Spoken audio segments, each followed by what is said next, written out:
Sound, courtesy of Maverick producer Steve Albini, will make its debut at #1 on Monday's new Billboard Pop Chart. The boys in the band stopped by MTV's studios in New York City last week to talk about the album and about what some listeners have been saying about it on MTV News. Take a look.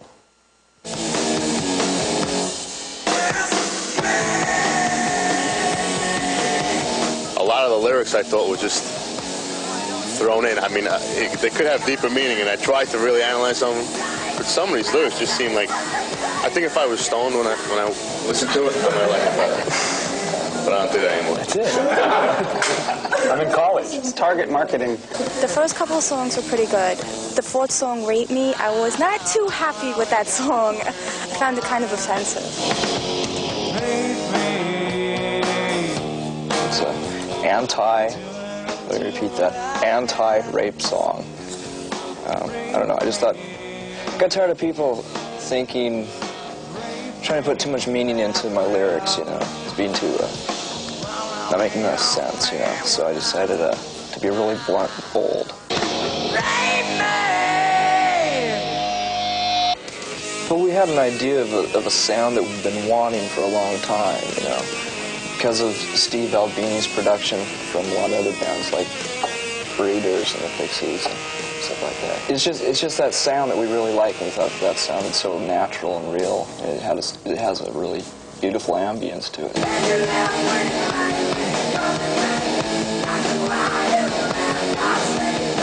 On the record it says recorded by. It doesn't say produced by. That's Ethic. He's like Mr. Ethic. He did that. Yeah, but we gave him $2 million. That's true. Up until now, Kurt Cobain has been the musical force behind Nirvana, writing all the music and lyrics to their songs. But for the track Scentless Apprentice on their new album, all three members collaborated for the very first time. Is this a trend that will continue? Hell yes. It takes the pressure off of me. Dave came up with the drum beat, and we just built the song off of the drum. And the riff, yeah. He came up with the drum beat, and then he showed me the riff, you know, and it was really simple, and we thought, well, this could work, and I was thinking, this is kind of boneheaded, you know, and then I thought, we'll work on it, and it turned out great, and now I'm excited about it, because now we can write together even more. You know, we're really passive-aggressive people, and we like to, you know, complain to each other very often, and that's probably why we survived. We should go into therapy, all of us. Sit down with this therapist. No way. We should just bitch about each other in articles, you know, separately. Yeah, read the book. Yeah. Read the book, I know, yeah.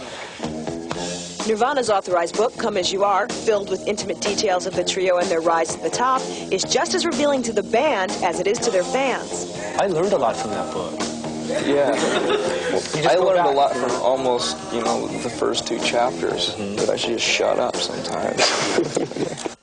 Nirvana will be starting a U.S. tour at the Arizona State Fair in Phoenix on October 18th. Do try to catch them.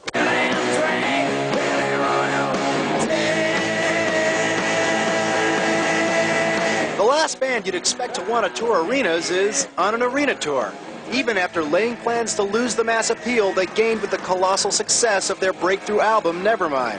First of all, we were going to put out a record that would completely, ruin our reputation, and only a few thousand people from every city would show up, you know. But that wasn't the case. Instead of scaring away fans, In Utero entered the charts at #1.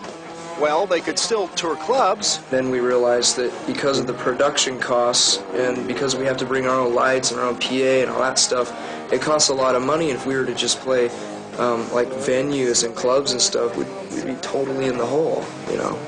We're not nearly as rich as everyone thinks we are. But wasn't Kurt Cobain saying not too long ago that he wanted to alienate most of their audience? I was in the beginning, about 1.5 years ago. I was completely fed up with the whole thing. I didn't want to be a rock star at all. It was freaking me out, you know.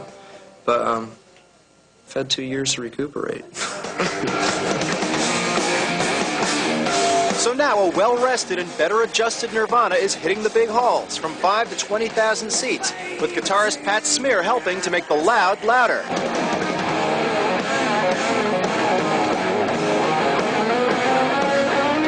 The only complaint complaint the band had about leaving the clubs for the big time was that audience surfing isn't what it used to be.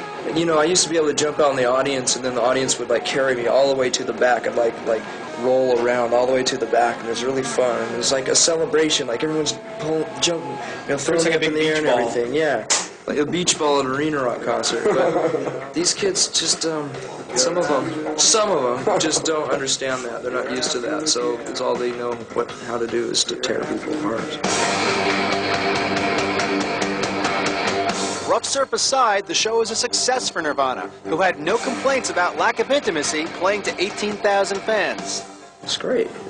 I mean, there's nothing better than, you know, that much of a capacity of people, you know, in tune with the band and giving off that much energy. It's just like a little club, but 100 times more. You're not gonna get